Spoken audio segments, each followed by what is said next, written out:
I got a feeling that tonight's gonna be a good night. That tonight's gonna be a good night. That tonight's gonna be a good. Boa noite, nós somos acadêmicos do curso de Direito da Universidade de Santa Cruz do Sul, Capão da Canoa. Nosso trabalho de hoje vai falar sobre a livre circulação de pessoas e serviços na União Europeia. O grupo é composto pela Amanda, Terra Reis. Dá um tchauzinho, Amanda. E aí? Por mim, Jennifer Starifer. Pela Marília Bem. Olá. Mariana Barbosa de Souza. Pelo Sérgio. Qual que é o segundo? Douglas Reis. Bom, a livre circulação de pessoas, ela é para os cidadãos que fazem parte da União Europeia, os cidadãos que moram dentro dos Estados-membros. Então, eles têm um livre acesso para circular entre os países da União, para trabalhar, viajar ou viver livremente. Esse direito para eles é assegurado. Para que essas pessoas possam fazer essas viagens, é necessário apenas bilhetes de identidade ou um passaporte. Não é necessário um visto ou alguma coisa desse gênero para que eles possam transitar dentro da União Europeia. São precisos apenas vistos específicos ou autorizações, principalmente quando envolve a área de trabalho, de emprego. Na maioria dos Estados-membros, porém, para permanecer mais do que um período de férias, é que requer o registro. Ainda falando sobre a livre circulação de pessoas na União Europeia, ao que se refere aos estados inferiores a 3 meses, a única formalidade imposta aos cidadãos da União é a posse de um documento de identidade ou de um passaporte válido. O Estado-membro de acolhimento poderá solicitar ao interessado que assinale a sua presença no seu território num prazo razoável e não discriminatório. A proposta de diretiva, inserida no âmbito dos poderes de codecisão do Parlamento Europeu, foi apresentada ao Parlamento e ao Conselho em 2004. O objetivo era permitir a realização de uma das liberdades fundamentais estabelecidas nos tratados, a livre circulação de serviços. Para isso, era necessário ultrapassar as barreiras administrativas, legais, burocráticas e protecionistas. O Parlamento Europeu concordou com os fundamentos de diretiva, mas insistiu na necessidade de garantir proteção social adequada e segurança legislativa aos consumidores e aos fornecedores de serviço em caso de litígio. Bom, agora nós vamos falar sobre a livre circulação de serviços na União Europeia. Primeiramente, cabe destacar que a livre circulação de serviços na União Europeia consiste na possibilidade de compartilhamento da mão de obra entre os Estados-membros da referida União. Assim, os nacionais de um Estado-membro poderão prestar serviços em outros Estados, desde que dentro da área de abrangência da União Europeia.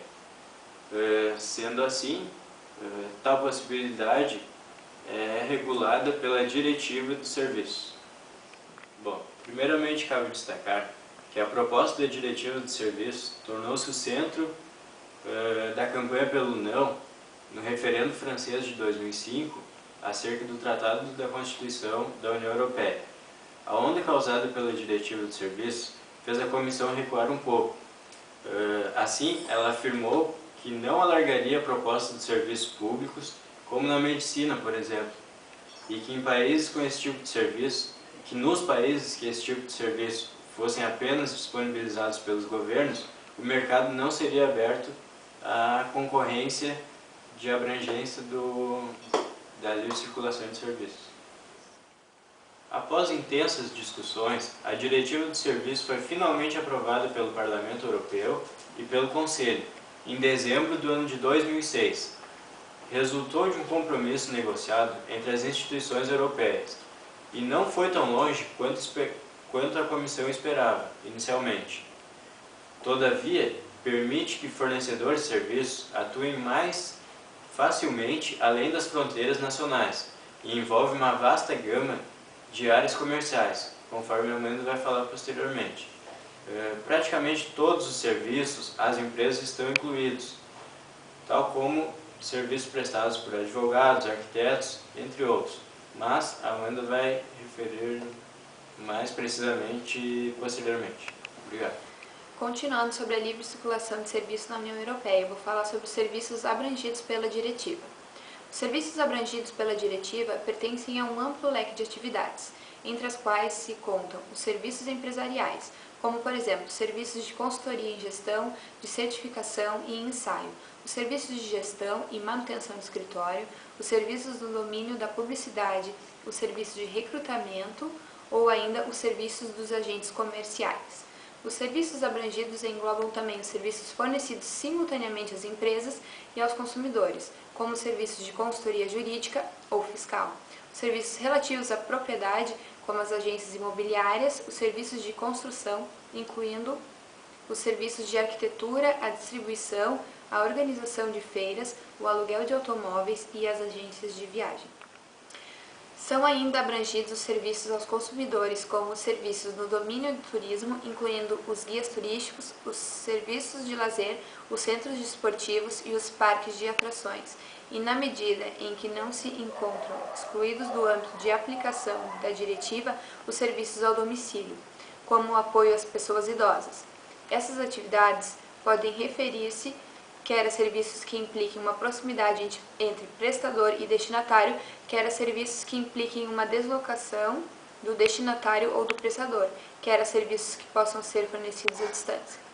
Coube a mim, então, concluir o nosso trabalho sobre a livre circulação de pessoas e serviços na União Europeia. Quanto ao direito à livre circulação e residência dos cidadãos na União e dos membros das suas famílias, tem-se que a União adota uma diretiva agrupando as medidas que se encontravam dispersas no complexo corpo legislativo que até agora tinha regulamentado a matéria. As novas medidas destinam-se nomeadamente a favorecer o exercício do direito à livre circulação e residência dos cidadãos na União, reduzir ao estritamente necessário as formalidades administrativas, definir melhor o estatuto dos membros da família e circunscrever a possibilidade de recusar ou pôr termo à residência. A Diretiva 2004/38 agrupa num único texto o complexo corpo legislativo existente no domínio do direito de entrada e de residência dos cidadãos da União, que era composto por regulamentos e 9 diretivas.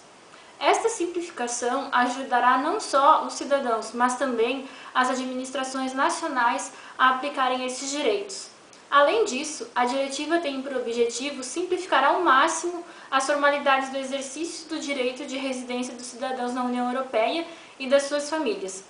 A presente diretiva destina-se a regulamentar as condições de exercício do direito à livre circulação e residência dos cidadãos na União Europeia e dos membros da sua família, o direito de residência permanente e a limitação dos direitos acima mencionados, por razões de ordem pública, de segurança pública e de saúde pública. Destarte, a fim de criar um verdadeiro mercado interno dos serviços até 2010, a Diretiva dos Serviços visou facilitar a liberdade de estabelecimento dos prestadores de serviços noutros Estados-membros e a liberdade de prestação de serviços entre esses Estados-membros. A diretiva visa igualmente aumentar as possibilidades de escolha à disposição dos destinatários dos serviços e melhorar a qualidade dos serviços prestados, tanto aos consumidores quanto às empresas. Só para destacar, por último, encerrando o nosso trabalho, que o número dessa diretiva é 2006/123/CE. Let's do it, let's do it, let's do it, 'cause I got a feeling that tonight's gonna be a good night. That tonight's gonna be a good night. That tonight's gonna be a good night.